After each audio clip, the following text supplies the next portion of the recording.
Hi, I'm Rachel, and welcome to Recovery Daily Podcast.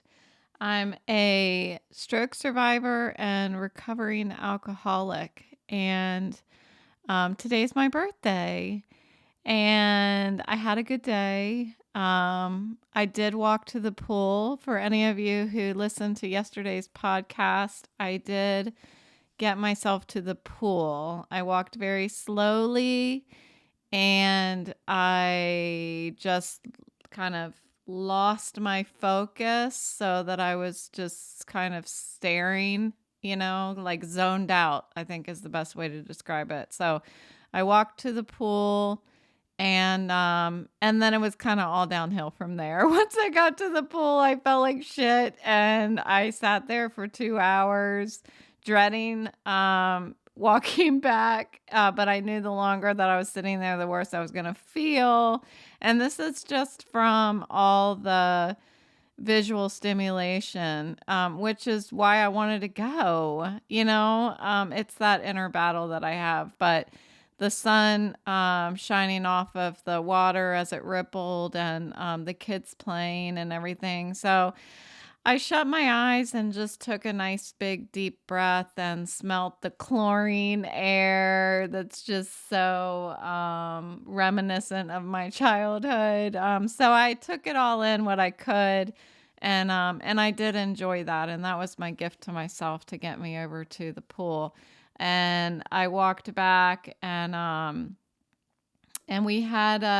had a snow crab dinner, and I had, I think, 5 floral deliveries today. I was blown away. I was blown away. I had a big, gigantic bag of candy that somebody dropped off, and a bag of Godiva chocolates, and it was just, it was overwhelming. I had I had so much love, like, coming to my doorstep. And so thank you to everybody who was thinking of me on my birthday. I've got so many phone calls and everything, and I really, really needed it. I really did. So thank you so much. I felt all the love today. And so today I wanted to talk about getting active in recovery. And it's interesting. So I've been pulling the parallels between my stroke recovery and my recovery from alcoholism. And this recovery from my stroke, we don't know how long I'll be recovering. We don't know how far I'm going to progress. Am I going to get to 100% or not? I'm not sure what's going to happen, but my sobriety recovery is a lifelong deal. It's a way of life. And however, in the beginning, while I was getting accustomed to filling this gigantic empty hole of time in my day and in my night. I mean, imagine I was drinking 24/7. When I wasn't sleeping, I was drinking. So that was what I did. So I had a lot of empty holes of time when I stopped drinking. And in addition to not having anything to do, a lot of nervous energy was bubbling up from not drinking, because the drinking was covering all of that up. So um, while I was trying to figure out how to fill that time, I just started trying things. I just started trying all kinds of new things. And it was important to me then, just as it is now, to substitute whatever I'm taking out of my life, substitute it with something new, something healthy. So, because I have such a healthy respect for depression, just like I have a healthy respect for alcohol, um, I really needed to find a way to battle that by filling not only my time, but making sure that I was active with my hands. I didn't necessarily, because I had also had an eating disorder, I wasn't really too keen on eating a bunch to replace it. So that was probably, I don't know if I'd say it was a positive thing. I was coming out of the eating disorder, so when I took away the alcohol, I started eating again.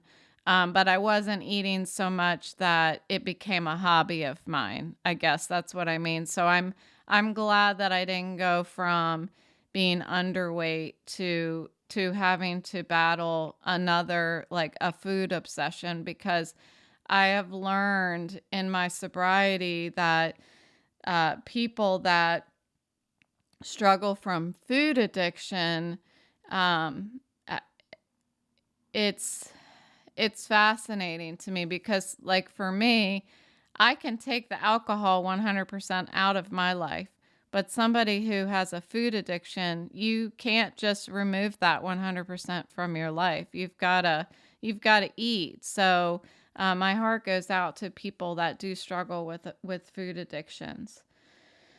So, as I was trying to fill my time when I first got sober, as I said, I was trying new things. And one of the things that really came kind of naturally, along with a new friendship that I had made, is walking and running. So I really was grateful to have a new work friend that had come into my life, and she was interested in going walking and running. So that's what we did. So I think, gosh, it seems like almost every day after work we went walking or running or something like that. And that was really a great way to fill that some of that time in the evening, because that was a huge focus of my mind and my time and energy. Everything was focused around drinking when I got off work. So this friend of mine would go out and do some exercise after work. So that killed like a couple hours, when I would have just been sitting at home, probably thinking about alcohol and trying to drink water and figuring out what I like to drink that was good for me. So walking and running was something that came pretty quickly when I quit drinking. And so I was going to talk about some other things that have filled my time in both recovery situations. And what my battle is right now is that, when I was recovering from sobriety, I could do anything.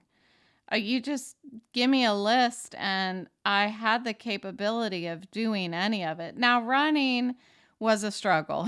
It really was. I could only run for like 30 seconds at a time before I felt pretty bad. That's because I was just so out of shape, and I really hadn't been using my body for a long time, for years, especially because I had been working from home for about 10 years prior to this, when my drinking got really bad. Anyway, but now in this recovery, I can't do just anything. So I really have to take a look and really consider all different kinds of activities And this time around, it's turning out to be, once again, looking for activities that I never really imagined I would do or would be interested in. So I'll talk about that a little bit.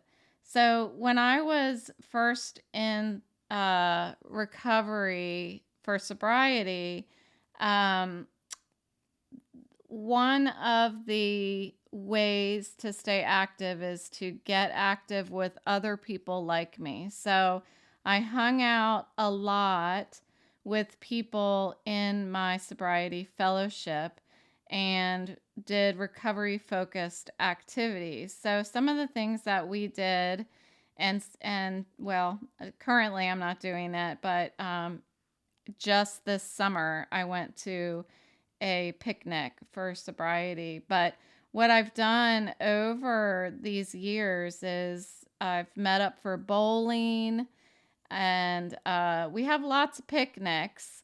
And as a matter of fact, this comes to mind. I went to a picnic. The one that I went to, I guess, was last month, right before I stopped working, I think, or right, I don't know, somewhere right on that cusp of when things were changing for me.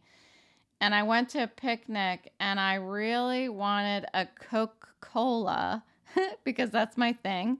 I have one right beside me that I haven't opened yet. But and so I started going through all the coolers and I'm like, I'm opening and closing all the coolers and I was like, what is happening as I'm going through all the coolers? Well, what I didn't realize is that people might have been looking at me like I was looking for alcohol in the coolers or something. The thing was, the only thing in all 7 coolers was water. And so I was like, what the hell is happening? So anyway, once I finished looking through the 7th cooler, I was like, I bet people think I'm looking for alcohol. Anyway, I wasn't. So I frequently go to brunch with other people in my fellowship. I've gone to plays. So I was in drama in high school, and so I just love it. And I have another friend in the fellowship who is actually very interested in theater as well. So, a couple of them. So we have signed up for some plays and gone to those together. So that's really fun. I enjoy that. And craft shows is another thing that I love to go to. And flea market, little festivals and stuff like that.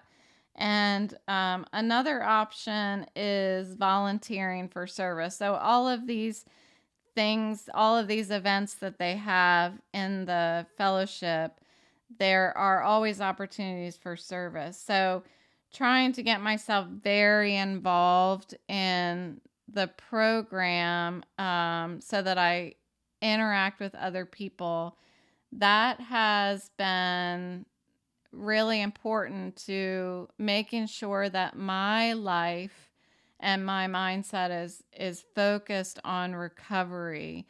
And as much as I did not really intend, I guess, maybe not that I didn't intend, but I didn't know that when I got sober, my whole friend list was going to change.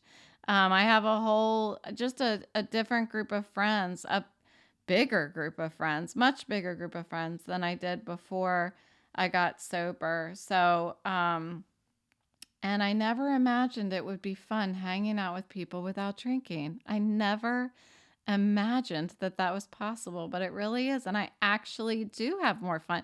They say that you're going to have more fun. And I'm like, no, there's no way. How can you possibly have fun when you're not drinking? But I do. I have more fun not drinking than I do drinking. It's a different kind of fun. It's real fun.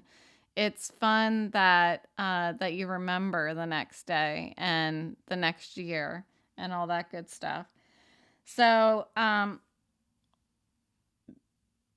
if I apply that to my stroke recovery, I am currently just right in the beginning of trying to get more involved with people like me. So I mentioned in a previous episode that I found a stroke recovery support group. So I just met with them once so far. But just from going to that meeting, they said that there was another meeting right after that that was like a music. It was called Brain Choir, and it was where they all get together and like sing songs for an hour. It was almost 2 hours. And I didn't really sing because, well, I was on the phone virtually, first of all, but I am a little shy in the beginning. So I just kind of sat there and listened. And I have a whole episode about all of the cool stuff that was going through my mind while I was listening. But I do plan to continue to get more active in working with other people that are in stroke recovery. As a matter of fact, somebody reached out to me this evening who is also a stroke survivor and recovering alcoholic. And she called my phone today. So unfortunately, I couldn't answer, but I did message her back. So I'll probably get to talk to her tomorrow. So that's exciting to have somebody double recovering just like me. So I'm excited to talk to her again. It's been a while. So the next kind of category of activities that I have done in recovery for sobriety, I have been able to carry over to this recovery. And so when I first got sober, a great way for me to just keep my hands busy was to do flea market flip projects. So if you've ever seen the show Flea Market Flip, it's one of my absolute favorites to watch. I've watched it so many times that I fail to be able to find a new episode now. Bummer. But it's great. They just take old furniture from flea markets and they flip it into something new. So when I first got sober, I decided I was going to do this also. So my mom and I went to a flea market and we found this old baby closet, and it was $30, and it had been sitting out in the rain. It looked like it was all dry rotted. But I thought, oh, what the hey? It actually looked like it might have good wood underneath the exterior. So I bought it, and somehow we lugged that thing home. I'm not quite sure how we did that, Mom, but I got it home, and I sanded off the entire exterior and took shelves out. I took cabinet doors out. I decoupaged the inside with newspaper clippings. I got some like coffee spoons, and I bent them into hooks, and I re-stained all of the wood. There were some places where I needed to cut some other pieces of wood and kind of do some filler, create new shelves. Anyway, I turned this super old, nasty looking baby closet into a coffee bar. And we had that in my dining room for years after that. And it was a great reminder for me that for me, it was as if I was transforming myself from that old baby closet that was sitting out in the rain and rotting into this beautiful, polished, coffee bar. And I was pretty impressed with myself, but it was really a fun transformation for me to use my hands. And it was just easy enough for somebody who's not, I mean, I'm not a girly girl, but I'm also not like 100% handy. So I'm kind of in this happy medium. I like to try things and it's okay if I mess up kind of thing. So it was a good it was a good um what's the word I'm trying to find? Like level for me. Not too easy, not too hard. So upcycling, I think that's the way the cool kids are calling it these days. So upcycling furniture, and I've done a lot of them over the years, and that's something that has carried over to this stroke recovery. So my daughter and her boyfriend bought a coffee table that opens up on the top, and inside is a turntable and a radio, and it's got speakers around the outside, and it's got wheels. And so I'm turning it into a kind of like a rolling party bar kind of thing for their apartment. So it's going to have a cooler on the inside, and then on the other side, it's going to have an area for like wine bottles or liquor or whatever they choose to drink. So I'm excited about that. The challenge for me has been that I can't get to Home Depot and I can't shop online. So, and I feel bad asking my partner to do more than what he's already doing for me. But all I have to do is ask. I know that. So I will be doing that soon.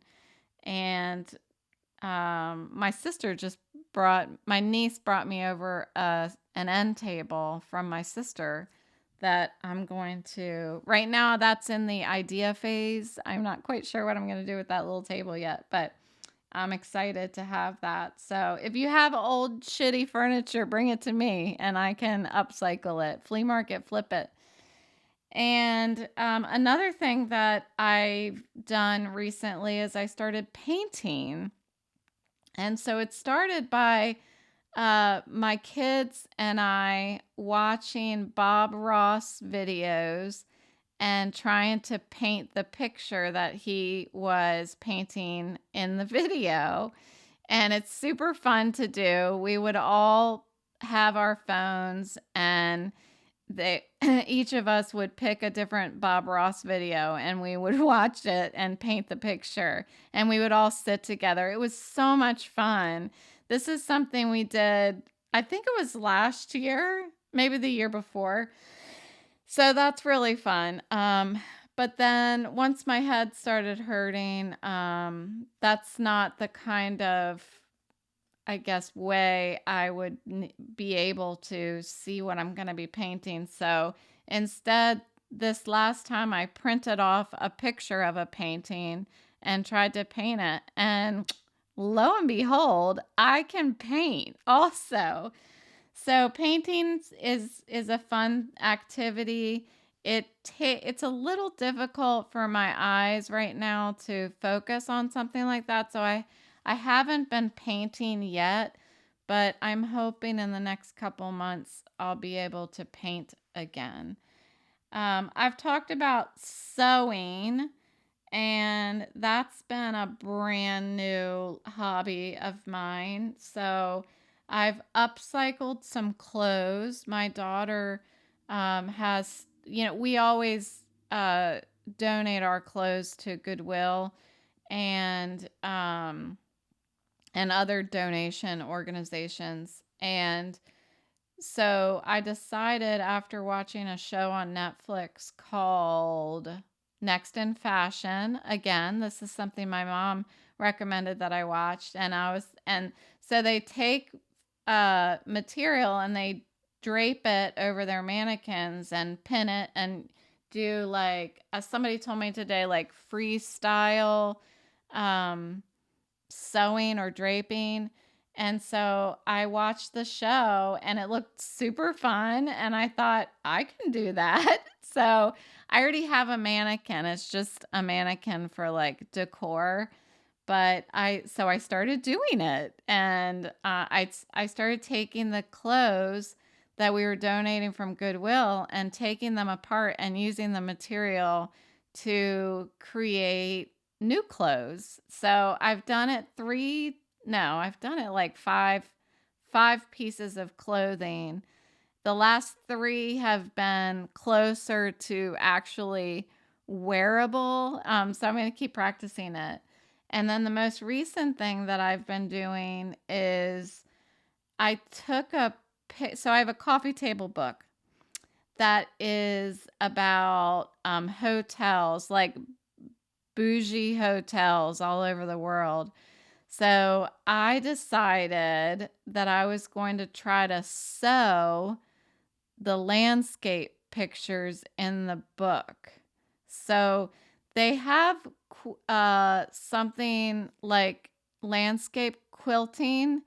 And so I think this maybe is similar to that, but it's really just taking what the landscape looks like and placing sheets of material together to mimic what the landscape looks like with different colors and patterns and kinds of material, textile like feel and everything. So that's totally new. I've never done this before. This is something I just started like a week ago. I have so much time on my hands. Um, of course, the podcast serves as more of what I'm considering like a job, um, because I'm considering it my work. It's my work for my recovery in order to keep my mental health in a good place. So all of these other activities, I'm not requiring myself to do. These are things that I want to do that would be fun. I am going to start uploading all of my upcycle sewing projects and furniture projects on the website at recoverydailypodcast.com. I'm going to do that over time whenever I am able to do something like that on the computer, or ask my one of my loved ones to do it for me. You know who you are. And so that'll be fun to share some of those projects. And on the website, I also have a blog that I've been dictating. So I'm sure there are typos on there, but I'm okay with that. Trying to learn I'm using it as a way to learn how to use accessibility features on my computer. So although it's kind of supporting a couple things. It's supporting a learning process for me to learn accessibility features in order to go back to work, maybe be able to use accessibility features for writing and editing. So I'm practicing that capability by doing my own stuff. So we'll see. I'm hopeful that um, I guess the reason why I'm speechless is because I'm getting into the part where it makes me sad to think about if I'm going to be able to work. And so I'm future tripping and I need to not do that. So back to the present moment. The blog is something I'm using to learn how to use digital devices in a new way to support my stroke recovery. I also have a violin that I purchased at the beginning of my sobriety recovery.